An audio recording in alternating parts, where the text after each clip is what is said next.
All right. What is mental health versus mental illness? Because they're two very different things, aren't they? Yeah, so first things, we all have a mental health, just like we have a physical health. It's kind of made up of our emotional, psychological, and social well-being. And yeah, there are a range of emotions that might go with that. And we think of mental illness of when, say, those emotions are more chronic, pervasive, and enduring. So we could feel down one day, 2 day, but when it starts going over to 2, 3, 4 weeks, that's crossing over to what we might call a major depression or a depressive episode. Yeah. So training mental health, that's the thing, right? Just like we train our physical health, training our mental health, that is a thing. That's something that's super important. I like to talk about, particularly when I'm seeing men, I like to talk about our mental health the same way we talk about our physical health. There's prehab, there's maintenance, there's rehab, there's recovery times. And just like our physical health, we sustain injuries. So say you go through, when you're on the footy field, you take a big knock, you know how that's affected your body and how long it's going to take to recover. The same way as if we go through a really stressful period at work, where it's just kind of every day, 12, 15 hour days, or so something big in life happens, like we go through a breakup or whatever it might be, that's just like sustaining a physical injury, but a psychological or a mental health injury. So there's going to be time to recover, it's going to be an effect on the body, it's going to be an effect on our outlook, all the things that exactly the same that would happen in a physical injury. It's interesting though, isn't it? Because with a physical injury, because we feel it, it's real, right? But then with training our mental health, because it's not something that we feel or generally get direct feedback from, it's something that we never even think about. Is that right? It's such a good point, and that's where that stigma around mental health comes from. Is when you break an arm, it's easy. It's in a sling. You can see. We know what the process is. You go to the doctor, but when we sustain like a psychological injury, when we go through something that's really tough, and say we have an emotional response, you can't see it. We've got to cover it up. We're not allowed to be talking about it, but it's really palpable distress, like it's actually happening. And when you put someone's brain under an MRI, it actually comes up, it lights up the same parts of the brain that are your pain receptors. The same parts of the brain when you break an arm. Really? That's light up when you break your heart, say, wow. in a breakup. That's so interesting. So then, mental resilience, that's something else in itself, is it? I think mental resilience, definitely there's a genetic component. Like not everyone necessarily comes out of the womb the same, if that makes sense. Right? No, it does, Yeah. So, but there are ways that we can maintain and sustain, and that goes back to that mental health maintenance that we were talking about. Yeah. So with mental resilience, is that something that you can build mental resilience, even if it might not come naturally to you. Just like talent, talent doesn't come naturally to everyone. Some people are gifted, and some people have to work their asses off to be in the same position. Is mental resilience the same thing? Just like anything, there's a nature and nurture sort of component to it. So we're born with it, but our environment needs to be set up so we actually kind of thrive. I like that environment. That's so important. Yeah. What was your experience of? Well, I think for me personally, anyway, I had a long career in rugby league. I was never the most naturally gifted player, but from my upbringing, I was taught about hard work and resilience from my dad and my mum. They both worked super hard. I was surrounded by my 3 brothers. We had such a great environment, which is why I liked it when you mentioned environment. My environment growing up was just, I look back now at my childhood, and really we didn't have much in terms of physical things like items, but we never wanted for anything either, because we had the most important thing. We had that love, we had that environment, and it was just such a great environment to grow up in and to develop. So I think with me, I built a lot of mental resilience to be able to go on a path of a professional sporting career, and that's something now that I'm going to take with me into the rest of my life. I've always said rugby league, it's not a forever thing, but it's certainly a great start to life. And although we don't have qualifications as in a way of a university degree, we learn an awful lot about life, and I think we have life skills that we couldn't experience if we went to a university or if we went to a college. But we certainly learn a lot of tools about life along that journey. That's awesome to hear, and it is that. It sounds like, and I think it is that discipline is what you learn. Discipline, yeah, another great word. Yeah. It's hard, isn't it, to be disciplined, but it's so rewarding as well. Yeah. It's very rewarding. So, why is it important to maintain good mental health? Yeah. So, look, mental health is right at the center of motivation and achievement and success. You know, we know when we're feeling, say, low in confidence, that we're not able to go out there and achieve what we want to achieve. And that's directly attributable to how well we're feeling from a mental health perspective. You know, we think about what mental health is: emotional, psychological, and social well-being. If we kind of carve into those, we can see that, say, if we're not feeling okay emotionally or psychologically, our outlook is pessimistic, or socially we're not feeling supported, you can immediately see that, well, self-esteem and confidence is going to wane. And so from that perspective, if we're wanting to go out to achieve things and have success, sometimes it really does start with looking inwards and going, well, what is actually happening? How am I treating myself? Or how am I feeling within my mental health? Yeah. All right. So then, what is stress? Because all these things can be grouped together and be confused as the same thing, like mental health, mental illness, stress. What is stress? Yeah. Look, it's a good one that you raise, and particularly as an elite sportsman, you would know a bit about stress. I think it's one of those words that we use all the time, just to describe how we're feeling. Like, I'm stressed. Yeah. You know, saying, oh, I'm tired. And they actually, particularly for men, encompass a whole host of different symptoms.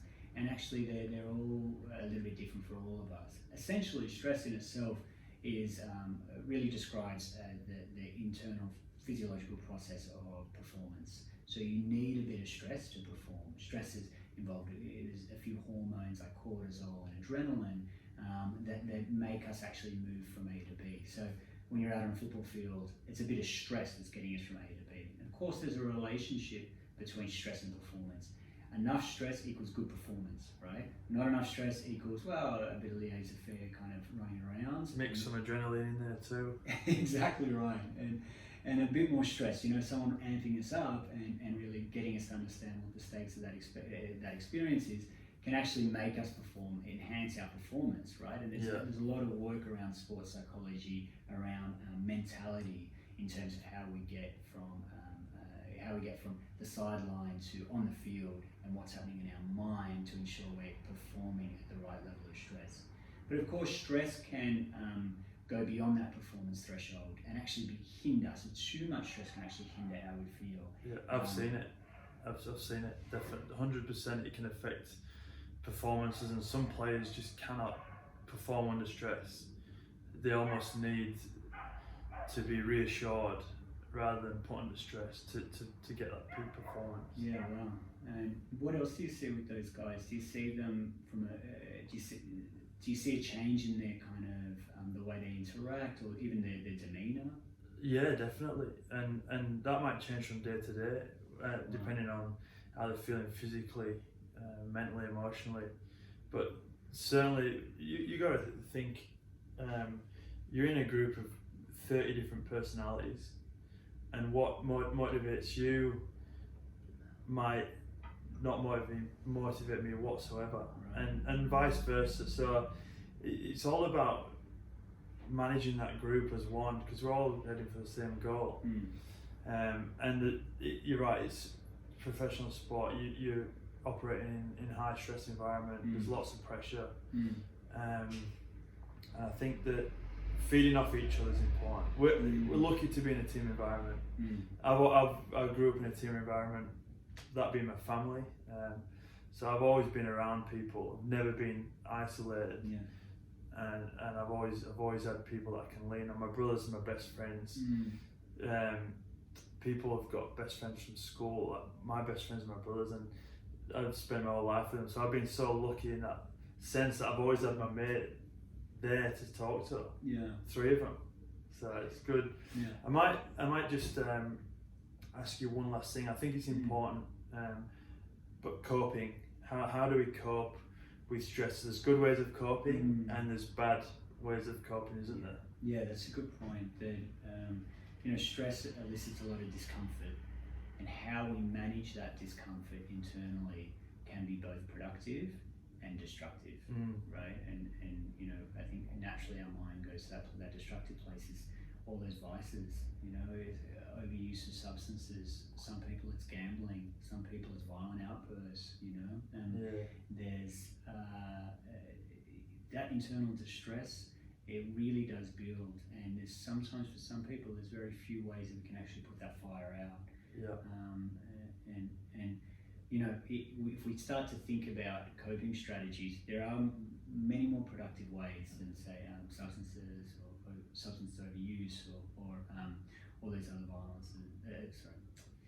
When we start to think about coping, there's many more productive ways than those destructive ones to actually cope with that internal distress. And you talked about a few times today. You talked about a really good one, and that connectedness, whether it's on the field, off the field, family, friends. Connectedness really helps us recalibrate, both from like a psychological level, but actually from an internal hormonal level. There's changes in the way our chemical balance in our brain when we're socializing and connecting with the people that we love. And from a physical perspective, when you're putting different substances into your mind, into your body, it affects how your mind functions. And this is where substance use recreationally might be okay, but as a coping mechanism and in a chronic way, it can be really problematic for your own well-being, and actually how you think, your outlook and your perspective, your psychology. And from that perspective, it can then destroy things in your life. So you might see guys who are in their career because of it, or might see guys in their relationship because of it. So substance use in itself, we can think of substance use as sometimes people are addicted to substances, but quite often there's a psychological process going on underneath as well, that we might be tending towards reaching for the bottle or whatever else to cope or manage with an internal distress that we just don't know how to put into words, whether because of the stigma or whatever is happening. We just don't know how to say to someone, hey, I've got this tension within me, I feel stressed, who do I talk to, what is this normal, is this not? Cool. So some of the question about productive. So some of the productive ways of coping, and like what you mentioned, so connecting with people. But there's things we can do internally, like you mentioned, create a routine, exercise. There's so much research around exercise, eating well, food and mood. They're very much connected. Meditation's another good one. For men, stress happens in the body very much. For women as well, but for men, we carry a lot of our stress in our body, in the big muscles of our body. So meditative practices, but also stretching, yogic practices, breathing exercises, a big one in terms of relaxing. And you might see, I'm sure, before going on to a footy pitch, you're taking those deep breaths, and that's actually part of the body's nervous system recalibrating to get ready for action. We don't breathe properly anymore, do we? As adults, we actually don't breathe to our full potential. And when you try and, I've been taught how to breathe properly through meditation, but it's actually, to breathe properly is really hard. to take the proper full in breath, hold, and then the full exhale. and we just don't breathe properly. But when you can train yourself to do that, it gives you so much energy and happiness. Absolutely. And I suggest to people all the time to download. There's a ton of apps out there, free apps to download to train you on breathing. But even the easiest thing, in Sydney we're fortunate enough to be by the sea. So even the easiest thing you can do is just jump in the ocean. Yeah. Regulates the body, regulates the breathing, makes us deep breathe. It's a really good fit. I'm laughing because talking about jumping in the ocean, I can tell you right now, you do not realise how lucky you are. Sydney people, anyone living near the beach, growing up in the north of England, we didn't have this luxury of just jumping straight into the ocean. But not only any ocean, in my opinion, the most beautiful oceans in the world. They've got the best beaches. So there's no excuses, is there? There's no excuses. No, it is beautiful, and there are, and also for coping, also having the courage to acknowledge when it's gone too far, and we've gone from stress and performance to chronic stress and feeling absolutely burnt out, for example, or anxious or depressed. Acknowledging that that's happening, and then seeking out a bit more of a connection with someone, with some understanding.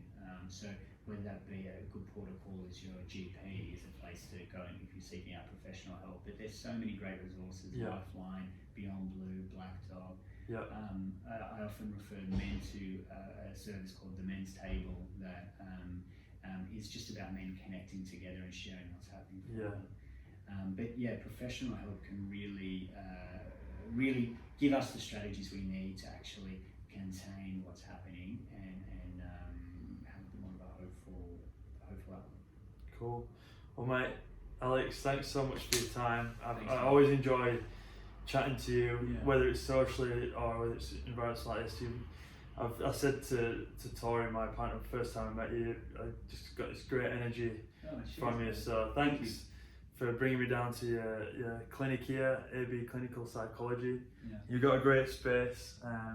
Thanks very much. Yeah, good to see you. Good to chat. Thank you, and good on you for flying the flag of men's mental health, man. Like not many people do it. And it's great that we're having a conversation. Yeah, perfect.